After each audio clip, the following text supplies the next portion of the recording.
Hello, this is Old School from whatthebuck.net. This is normally what we would call a crow video, but since I don't talk a bunch of shit on my videos, this is more of a slobber video. Big Nick and I kind of originated this last year as a ongoing thing between NFC South combatants. This is with Who Dat Football from New Orleans Saints fan base. Congratulations, New Orleans Saints, on a thorough and sound ass-kicking of my beloved Tampa Bay Buccaneers. We managed to keep the game close to the beginning, but this isn't about an analysis. I already did that. I did that from Raymond James Stadium. This is about talking about how damn good are these New Orleans Saints. Now, I know there's some folks out there that get real militant about wearing other teams' colors. I think that's horseshit. We're not in the Army. I have no problem with it. And to be honest, if you can see on my gargantuan midsection here, David Thomas, 85. You may think to yourself, did he go out and get a David Thomas jersey? No. This is my man's Ronnie Chance jersey when he played for the Saints. He should still be a tight end for the Saints, mind you. But if he was there, that would be him who was kicking our ass this week and not David Thomas. We went into this week talking about Marcus Colston. We talked about, the backfield. We talked about Drew Brees ad nauseum. And when I go look at the guy who really completely housed us at every turn, anytime there was a chance that we had to pretend we were a football team and could compete with the undefeated mighty New Orleans Saints, David Thomas steps up. You look at the stat sheet, my boy is sitting there with a long of 37 yards. He's only a few yards behind Marcus Colston. 6 targets, 4 receptions. Was an animal. Drew Brees was an animal. 118 QB rating. That's all he does. He's a surgeon. Call him the doctor, like my partner, the doctor on whatthebuck.net, because he just sliced us apart. The running game, without Reggie Bush, which saddened me because that meant Kim Kardashian was not in the crew, though I did have an Armenian person up there with me, of the female gender, which I appreciated. The running game puts up 183 yards.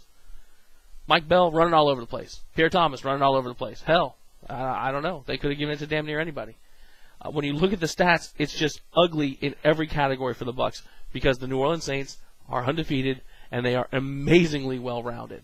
And it doesn't matter that they look like they were dropping off over the last couple of weeks because they came in, and though they were a little shaky in the first half, we made it a game, had some questionable clock management towards the end of the half that gave you the chance to go up, and then we come out and we cough the ball up inside of our own 20, let you go up 24-7, and you just don't look back from there. But the game wasn't even really as close as 38-7.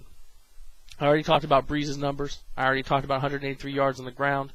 The fact that you could impose your will on us. At one point, you ran the exact same play to Mike Bell 3 times in a row. And scored.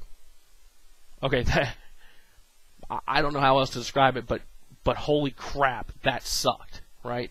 Our defense typically doesn't look that great right now, but when you play a juggernaut on offense, it's made to look even worse, and that's what you guys did. +4 on the turnovers. I talked about this in the analysis. Your secondary, much more well-equipped, even with the injuries. We're able to take advantage of the rookie QB and make him look like a rookie. I mean, the last 2 weeks before this, he's looked pretty damn stout in the fourth quarter. This week against the Saints, not so much. Not so much. He looked like Mark Sanchez. 100% in the red zone. 5 for 5. Perfect. 5 trips to the red zone. In and of itself, that should be an embarrassment to our squad. And if it didn't get any worse, one of the few bright spots we've had this year after Josh Bidwell's injury was our punting.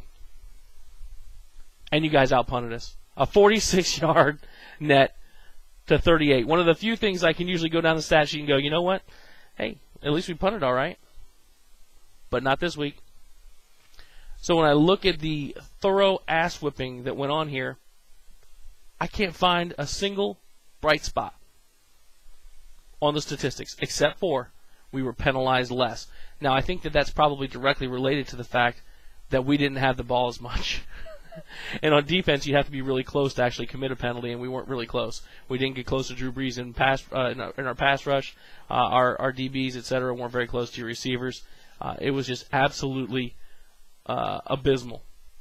There's a total play number here, total offensive plays. You guys had only 6 more times than us. But, at 6.4 yards a clip to 2.8, this is a thorough ass whipping. So, hats off to Who Dat Football and to the New Orleans fans. You guys have a hell of a squad. Undefeated still. We'll get a chance to go over to NOLA and play you guys in the Dome. I'd love to tell you it'll be more competitive, but I have nothing currently that tells me that it will.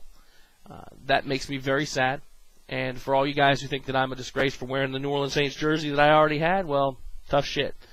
because they whipped us, they owned us, and I'll stand up when that sort of thing happens. So congratulations again. Hopefully the outcome will be somewhat different when we do this again later on in the year, and I can have a better video.